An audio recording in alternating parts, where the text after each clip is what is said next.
Mais alguma questão?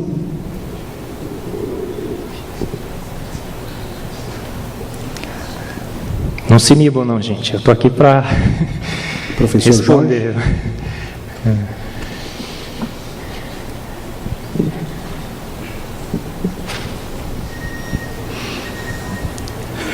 Obrigado por sua palestra, né? Eu sou professor de filosofia antiga, né? Então, esse problema de encontrar um primeiro motor é antigo, né? De Aristóteles coloca isso. Mas o problema é o seguinte, né? Qual é a probabilidade dessa inteligência, que por lo que você mostra é óbvio que tem que existir, né? Tenha também tenha sido feita sem inteligência. Como se forma essa inteligência prévia? Como se formou? Porque poderíamos repetir esta palestra, o requisito para que se forme uma inteligência. E essa inteligência, o requisito para que se forme... Então, estaríamos cada vez yendo para atrás em uma corrente infinita. Ou seja, teríamos que chegar àquele primeiro motor que teríamos que aceitar que se formou de alguma maneira que a ciência não pode explicar. Não? Então, aí sua ciência, né? Pararia, não teríamos que chegar a um ponto que praticamente seria impossível explicá-lo, não é? Eu não guardei seu nome, professor. Professor Jorge, olha, essa é uma pergunta clássica, uma restrição clássica à teoria do design inteligente, né? Se eu entendi bem, Jorge, você me perguntou quem é que desenhou o designer, né? E da onde surgiu a inteligência dele? Essa é uma pergunta que a gente não pode fazer, né? Em primeiro lugar, quem é que desenhou o designer? Porque o designer é a primeira causa, gente. E aí, se você pergunta quem desenhou o designer, você joga o designer como sendo a segunda causa. Então é uma pergunta ilógica. Pergunte a pergunta certa. Nunca pergunte quem desenhou o designer, porque você vai passar vergonha. Você não pode perguntar, é ilógico. A primeira causa é o designer. A gente está dizendo que o designer é a primeira causa. Você pergunta quem desenhou o designer, ele passa a ser a segunda. A gente não está propondo segunda causa, não é?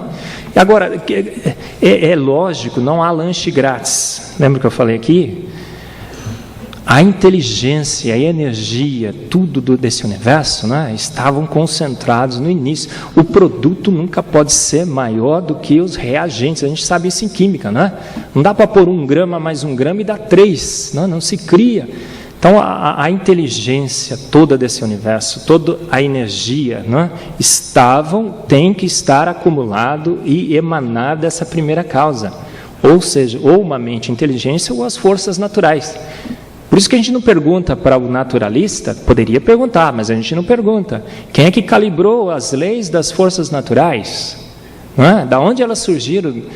A matéria tem um problema sério, não é? Não é eterna. Essa primeira causa teria que ser eterna, controle sobre o tempo, teria que ter toda a inteligência e toda a energia acumulada nela. Então a gente não faz essas perguntas para o naturalista, porque a gente não quer passar vergonha. As forças naturais são a primeira causa do naturalismo. E a gente vai ficar com essa primeira causa, porque a primeira causa teria que ter, por uma questão de lógica, em princípio, a capacidade de gerar o universo e a vida.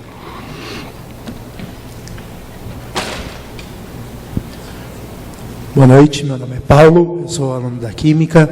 Minha dúvida é a seguinte: vamos supor que uma mãe, após os 9 meses de gestação, após os 9 meses de gestação, ela concebe um neném natimorto e a causa é um gene deletério.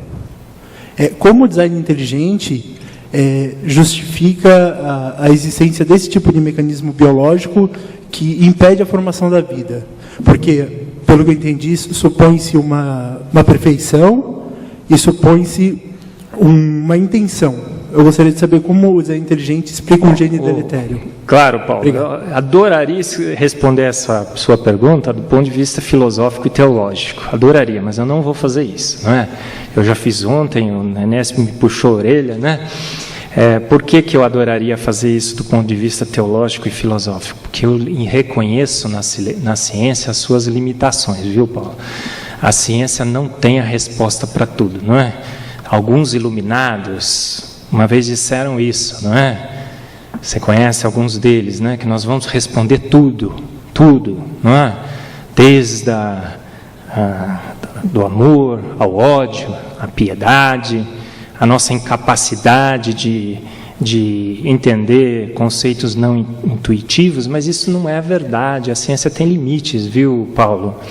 E eu, como cientista, falo como cientista, vou deixar a minha parte filosófica e teológica de lado. Eu aprendi, dentro da teoria do design inteligente, a apreciar a teologia, a apreciar a filosofia. Eu tenho estudado muito mais filosofia e teologia do que ciência ultimamente, não é? Aprendi a dar valor à teologia, à filosofia. A minha pesquisa hoje, né, com o que eu aprendi de filosofia e teologia, tem se aperfeiçoado ainda mais. Mas eu não vou poder usar a teologia e a filosofia, eu vou usar a ciência. E como cientista, dentro da teoria do design inteligente, Paulo, a gente é uma teoria minimalista, é uma pena, não é? Mas é restrita pela ciência, que procura responder apenas o seguinte: uma mente inteligente ou as forças naturais são a primeira causa. Fomos criados por um ser consciente ou é um acidente? Fruto das forças naturais, uma predestinação, estava escrito nas estrelas. Essa é a única resposta. Então a gente não vai entrar nesse ponto. A gente não vai discutir a intenção do designer. Se ele criou a máquina e foi lá e botou um defeito, não é? Ela falou, vou criar a máquina, mas ela não vai ser perfeita. Vou pôr um defeito lá, porque o sujeito que vai operar vai ter que viver com aquele defeito lá, vai ter que entender que aquele defeito existe. A gente não vai discutir esses pontos. Por quê? É ontologia, né, Enésio? A gente sai da ciência, a gente vai discutir filosofia e teologia, intenções, propósitos. São discussões que a gente tem que reconhecer que a ciência não tem capacidade de fazer, não tem ferramentas para fazer, e a gente precisa remeter para a filosofia e para a teologia, não é? E dentro da filosofia e da teologia nós temos muitas ferramentas, né? É uma ciência riquíssima, não é? A gente tem que dar valor aos filósofos e aos teólogos. Quando a gente vai discutir alguma coisa, não é só cientista que a gente tem que chamar, não. Tem que chamar teólogo, tem que chamar filósofo, porque é com a teologia, a filosofia e a ciência juntas que nós entendemos bem esse universo, entendemos bem a vida, e a gente vai poder discutir essas questões aí, viu, Paulo? Infelizmente eu não posso agora. Me chamo Sandro, sou bacharel em Teologia e 4º semestre em Pedagogia, aqui no Mackenzie. Gostaria que o senhor falasse um pouco mais sobre a acusação que existe de que o design inteligente é apenas o criacionismo em nova embalagem. E, afinal, qual a diferença entre design inteligente e criacionismo, e quais as virtudes e desvantagens deste criacionismo? Esqueci seu nome, desculpa. Ô, Sandro, você não assistiu a palestra do Enésio, não, né? Não. Bom, eu me sinto muito à vontade de falar sobre isso, né, porque eu conheço bem o criacionismo. Não é? Bom, o criacionismo, criacionismo bíblico, senão o William vai ficar bravo comigo, né, William? Eu vou falar sobre o criacionismo bíblico, viu? Esqueci seu nome. Sandro. O que ele parte? Ele parte de pressupostos, não é? Teológicos e filosóficos. Ele parte de conceitos bíblicos, não é? Ele não só diz que foi um designer, mas ele dá nome, dá endereço. Ele diz que não foi um só, né? Trino, é Deus Pai, Deus Filho e Deus Espírito Santo, não é? Ele diz como, ele diz quais foram os propósitos do designer, por que ele fez, para quê, não é? O criacionismo bíblico trata de seres imateriais, não é? Como que a ciência pode ter acesso a isso? Fala de anjos e demônios, não é? Que Satanás caiu do céu, 2/3 dos anjos o acompanharam, não é? Como que a gente pode inferir isso através da ciência? Então, o criacionismo é um modelo muitas vezes mais completo e amplo do que a teoria do design inteligente. Não há como fazer uma analogia entre as duas, não é? O criacionismo fala sobre a nossa relação com esse designer, como é que tem que ser, não é? Aponta para o futuro, para onde a gente vai, não é? As duas possibilidades, não é? Dá a história completa do universo, do início ao fim, não é? Com pressupostos filosóficos e teológicos. A ciência não trabalha com pressupostos, não é? Não deveria. Infelizmente, a gente tem um pressuposto materialista, que somente forças matéria que vale em ciência, né? Mas a ciência não trabalha com pressupostos. Por isso que não há como fazer uma relação entre a teoria do design inteligente e o criacionismo.